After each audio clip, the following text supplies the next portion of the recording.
Avoir absolument son bébé, et ce peu importe son âge, est le rêve caressé par de nombreuses femmes mariées ou non. Le cas de cette Ougandaise qui a donné naissance à des jumeaux récemment à l'âge de 70 ans. Au Gabon, ce désir d'enfantement est grandissant. Un enfant, oui, mais quelles en sont les conséquences?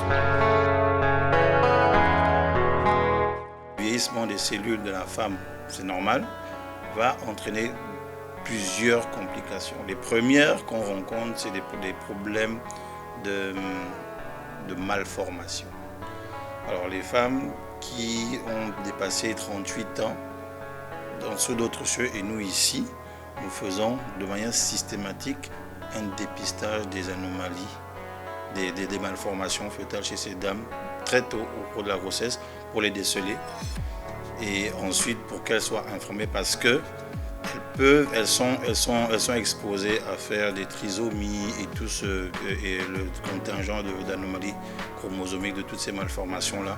Si l'enfant est trisomique, c'est une malformation, c'est une anomalie, c'est une maladie qui est reconnue, donc qui est incurable.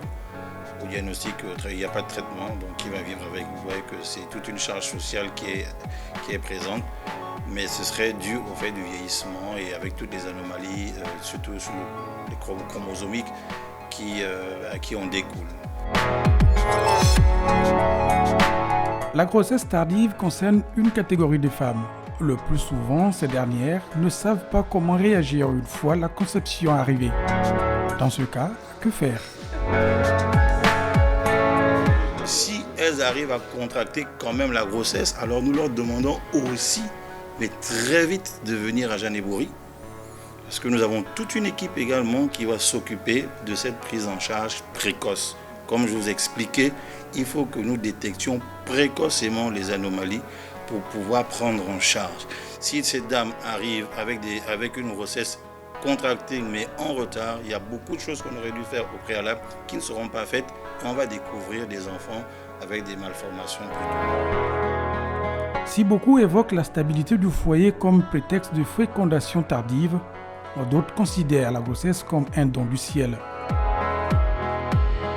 Pour celle qui n'a pas encore d'enfant, qui propose à avoir, de toutes les façons, si Dieu lui donne l'enfant, elle ne peut pas refuser. Et si Dieu ne lui donne pas, il ne faudrait pas qu'elle force, qu'elle cherche les moyens d'avoir d'enfants, parce que ça peut lui causer peut-être un problème après.